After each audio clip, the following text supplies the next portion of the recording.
Olá, tudo bem? Estamos aí enfrentando o coronavírus e cada vez mais a situação se agravando pelo número de casos que vem aumentando consideravelmente. E já era previsto, portanto não tem nenhuma novidade. A única novidade que eu acho que existe nisso tudo é a coisa absurda, né? Inimaginável, a insensatez humana, eu diria até a perversão humana das pessoas que se colocam contra as orientações da ciência, dos profissionais de saúde, para que possamos enfrentar com o menos danos possível essa pandemia do coronavírus. Veja que no Brasil nós já temos aí com quase 7 mil mortos. Aqui no Ceará, que é um dos estados mais graves, nós já estamos aí com quase 700 mortos. E o vírus começa a chegar com mais força no interior do estado.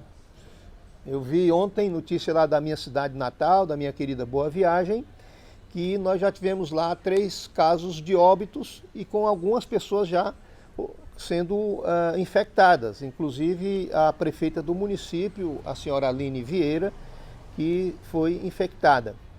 Então é cada vez mais necessário a conscientização de cada um de nós para não irmos na onda dessas pessoas pervertidas, ignominiosas, que agem com extrema maldade no coração, de fazer essas caravanas da morte ou de continuar minimizando, desdenhando da gravidade da situação, dizendo que é uma gripezinha, a partir inclusive desse ser inumano que é o presidente da República, que abertamente propaga que as mortes que vão acontecer e que estão acontecendo não significa nada, que isso faz parte da vida, enfim, promovendo esse espetáculo horroroso que coloca o Brasil no patamar, né, da incivilidade. Mas veja, tem algumas outras pessoas, aliás, dentro desse grupo de pessoas que promove essas insanidades, que ficam com um falso discurso de uma sensibilidade inexistente em relação ao noticiário. Ficam reclamando, estranhando-se com o noticiário que mostra os casos cada vez mais graves, o número cada vez maior de infectados, e que mostra as imagens, né, horrendas, né, de caixões, de filas de pessoas para serem sepultadas, de escavação de valas comuns, porque não tem mais onde botar mortos, como já tem alguma coisa parecida em São Paulo e sobretudo também em Manaus.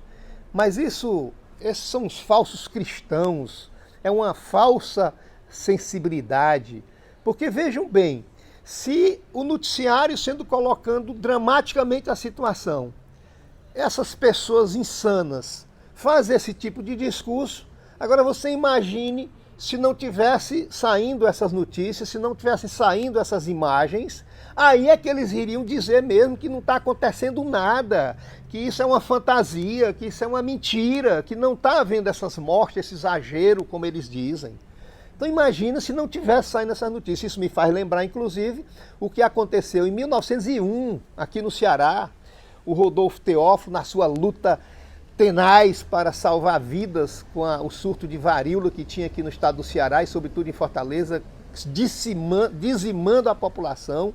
E o Rodolfo Teófilo desesperadamente criou uma vacina, produziu a vacina do próprio bolso, o governo do estado era contra ele, na ditadura do Nogueira Scioli, né, na época, foi perseguido, depois foi até demitido do emprego que tinha no liceu, né, e ele até pagava a pessoas para poder tomarem a vacina. Você imagina a situação. E em 1901, esses mesmos perversos de hoje tinham na época fazendo essa campanha contra o Rodolfo Teófilo e contra as vacinas. Tá aí, veja aqui, né, esses dados que eu estou colocando aqui do lado. Então, nesse momento, cada vez mais a necessidade do isolamento e do distanciamento social. Ou é isso, ou nós vamos ter um número absurdo de mortes que poderiam ser evitadas se de fato as pessoas seguissem as orientações da ciência e dos profissionais de saúde. Um abraço e até amanhã.